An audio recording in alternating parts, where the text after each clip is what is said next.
From the nation's federal capital territory, every week we're trying to bring to your living rooms those events and issues, and indeed those characters that have formed the thoughts of many in the outgoing week. This is ABUJA Dispatch, and my name is ABUJA Arogbodo.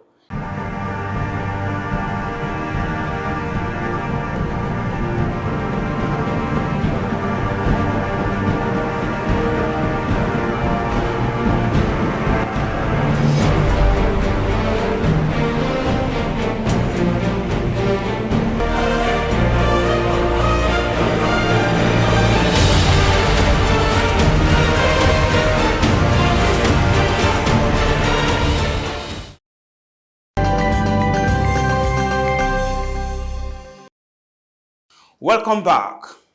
Nigeria has 13.2 million out-of-school children. The girl child accounts for 60% of this figure.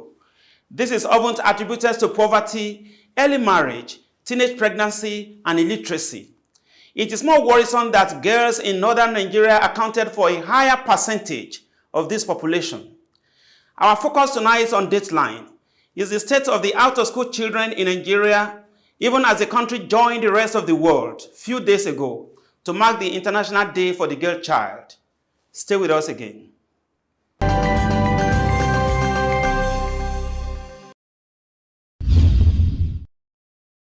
We are ready to comb our hair. Even though primary education is officially free and compulsory, about 10.5 million of the country's children aged 5 to 14 years are not in school. Only 61% of 6 to 11-year-olds regularly attend primary school, and only 35.6% of children aged 36 to 59 months receive early education. What it shows is that the country, as it were, may be joking with its future. Because the future of any country rests on the children, because there are people to take over from the present crop of leaders. The universal basic education policy, or which is even an act, criminalizes parents for not taking their children to school. How many parents have been arrested and taken to court, actively prosecuted for not enrolling their children in schools? Before now, President Muhammadu Buhari had directed the Federal Ministry of Humanitarian Affairs, Disaster Management and Social Development to coordinate and lead the deployment of a national plan to address the issue of out-of-school children in the country. The president said it was unacceptable to see children abandoning formal schools to engage in menial jobs and child labor in markets, streets and workshops. President Buhari said that the national plan, which was to be deployed by the federal government through the Humanitarian Affairs Ministry, would ensure a holistic and comprehensive inclusiveness of appropriate basic education for vulnerable children. While we continue to sustain our efforts on providing formal and conventional education through the activities of the Universal Basic Education Commission under the Federal Ministry of Education, it is still a common sight to notice children abandoning formal school to become apprentices in shops, workshops, and markets, whilst many others choose to loiter at markets, become cart pushers, and hawkers. These all are not acceptable. In the north of the country, the picture is even bleaker with a net attendance rate of 53%. Getting out-of-school children back into education causes a massive challenge. Issues like geography and poverty are important factors in the pattern of educational marginalization. States in the northeast and northwest have female priming that attendance rate for 57.7% and 47.3% respectively, meaning more than half of the girls are not in school. By integrating basic education with religious education and vocational training, the alternate school program will increase access to education without altering social norms and cultures. Consequently, every child, including those in the most peculiar of circumstances, will have access to learning opportunities. The education deprivation across the country is driven by various factors, including economic barriers and socio-cultural norms and practices that discourage attendance in formal education, especially for girls. Ensuring educational provision in predominantly rural areas and the impact of insurgency in the Northeast present significant challenges.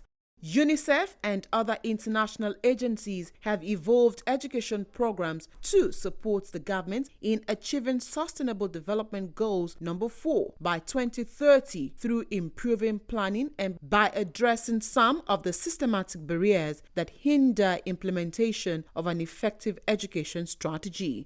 These programs advocate for education to be reprioritized and targets children who are at least likely to receive an education. The expected outcome of programs is that all children access and complete quality education within a safe learning environment, gaining the skills and knowledge for lifelong learning. These intervention drives will be achieved by creating an enabling environment for education, improving the quality of education, increase in demand for education, and humanitarian assistance.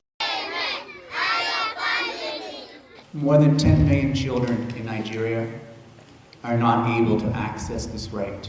The weight Nigeria carries in the world, if Nigeria cannot address the issue of out-of-school children, the world cannot address the issue of out-of-school children.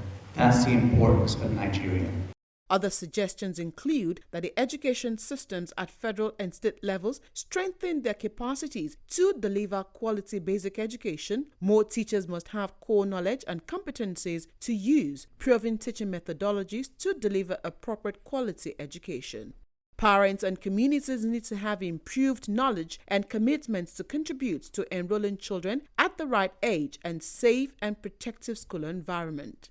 And finally, children in humanitarian situations must have timely and sustained access to quality education services.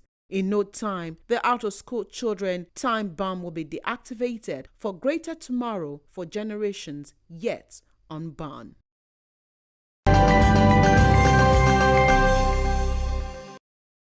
Thanks for staying with us.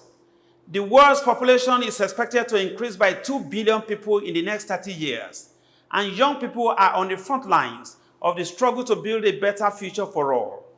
Nigeria joined the rest of the world a few days ago to mark the International Day of the Youth. On Split Views this week, we take on a social commentator and public affairs analyst, Comrade Fifen Festus, on the need for an inclusive support mechanism for the Nigerian youth. Join us again.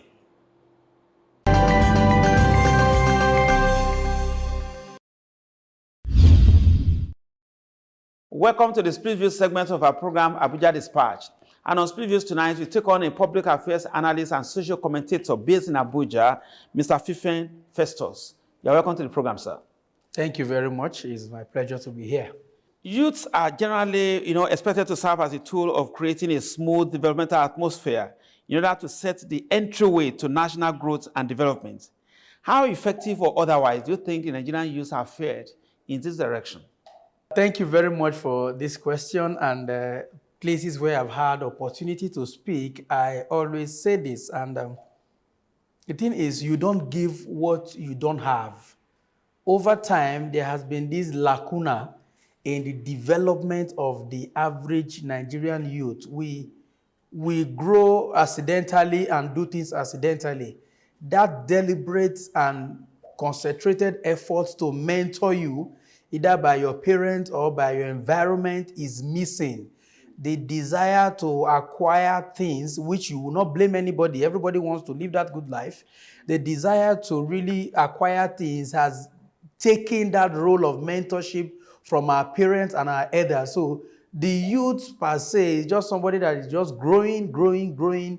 You do everything as it is coming, and you try to do it on your own. If you fail, you try to do it again. And if you are committed enough, you succeed. So if you want to succeed, but the truth is that once there is no mentoring process, you cannot get a youth that is contributing to national development. That is just as it is today. Even politicians and leaders that mostly carry the youth along, they carry them along because there is a lacuna in their life they want you to fit into. Not because they want you to take over from them, not because they want you to do anything that will succeed them.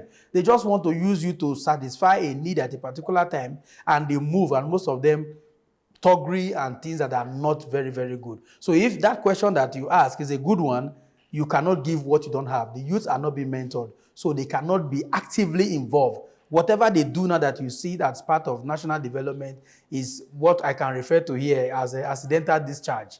If it's favorable, we take it. If it's not favorable, we bear the consequences. Thank you very much, sir. One area that the Nigerian youths have always clamored is that they must be given necessary equal opportunities across board. I mean, equal opportunities that will not differentiate the youth from the rich homes from the poor ones. Now, as it were, how will you describe the interplay between these two sectors of the Nigerian youth?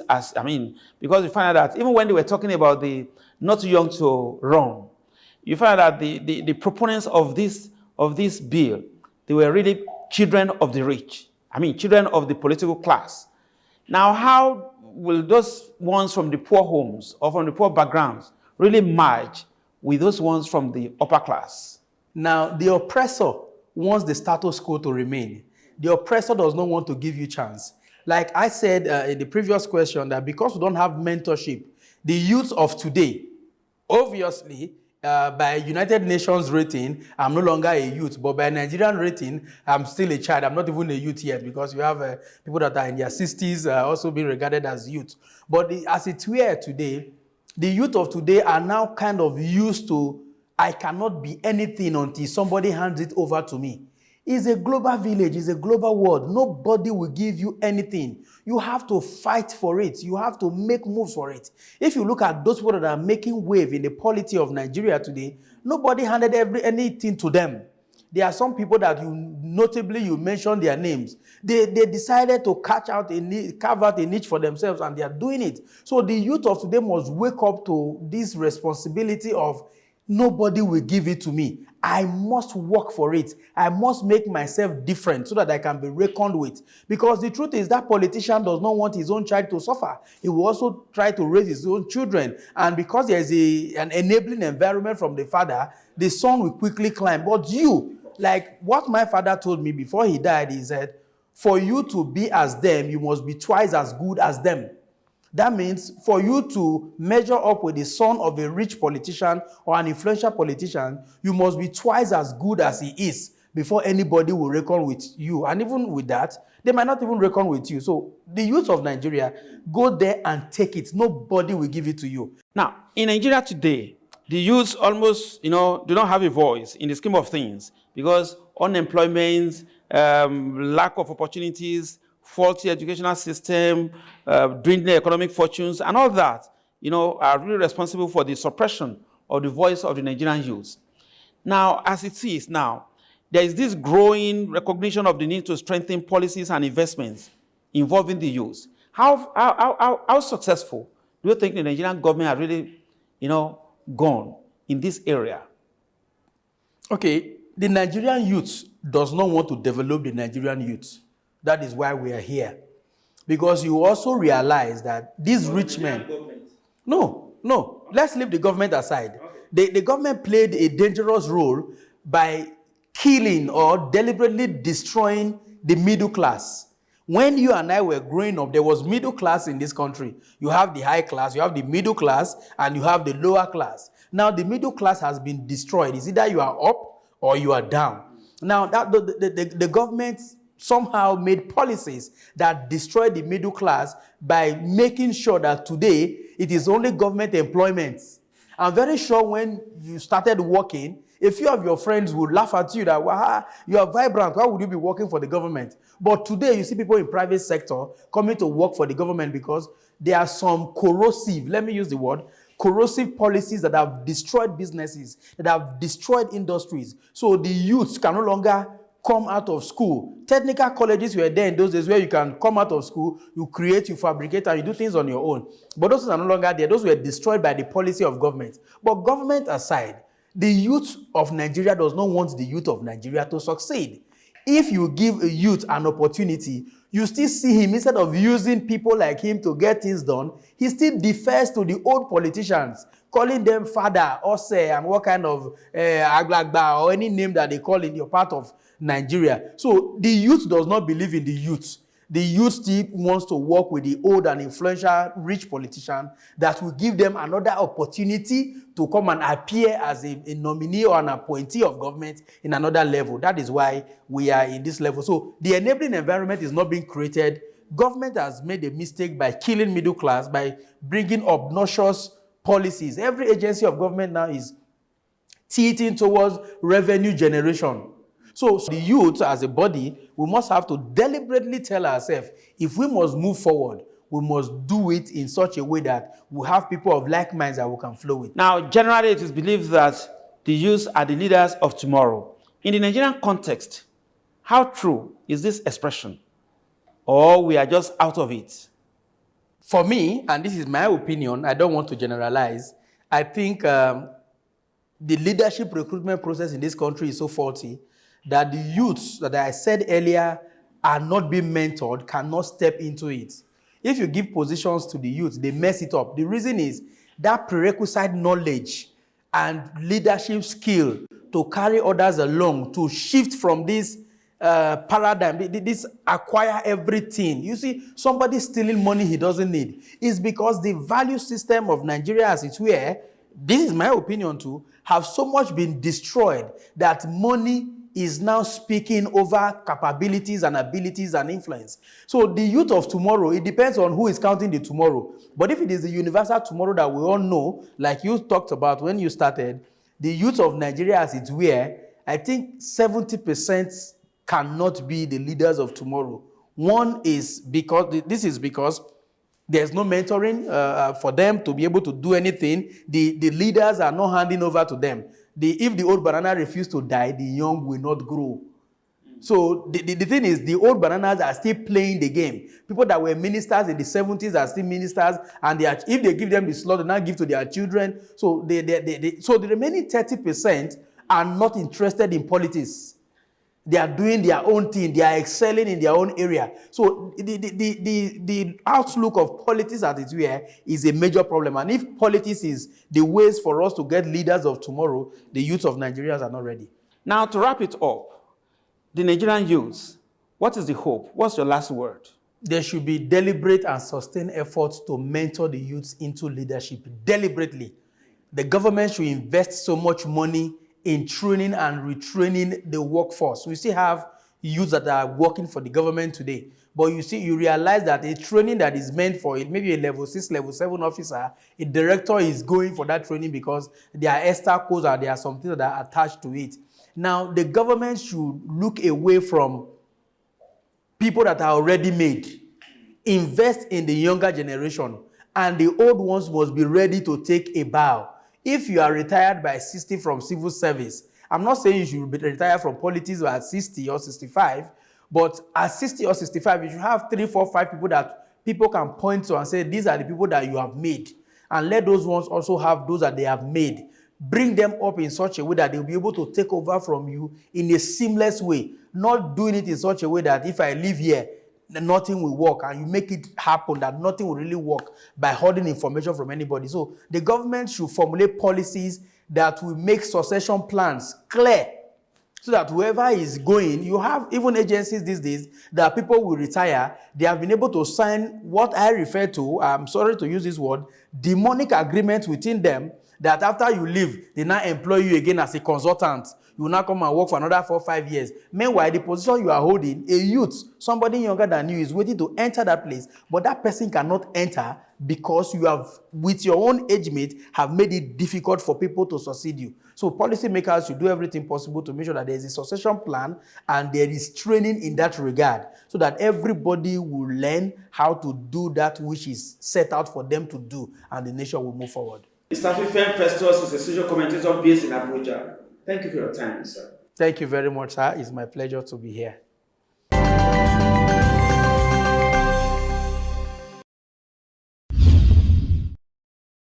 During the presentation of the 2022 appropriation bill, the fiscal year 2022 is very crucial in our efforts to complete and put to use critical agenda projects, as well as improve the general living conditions of our people. It is in this regard that I must express my reservations about many of the changes that the National Assembly has made to the 2022 executive budget proposal. Some of the worrisome changes are as follows. A, increase in projected federal government independent revenue by 400 billion naira, the justification for which is yet to be provided to the executive.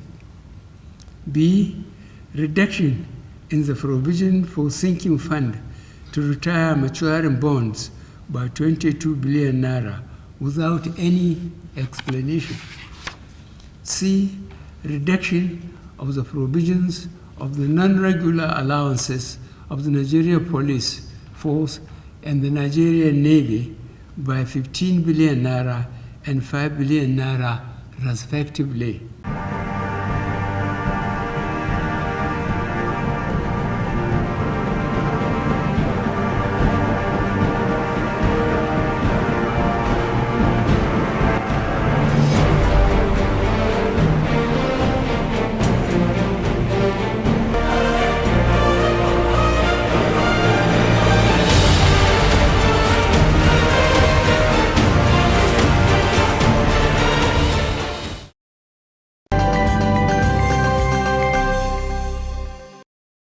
That is our package tonight on Abuja Dispatch. For further information, comments, and suggestions, you can reach us out on any of our various social media platforms.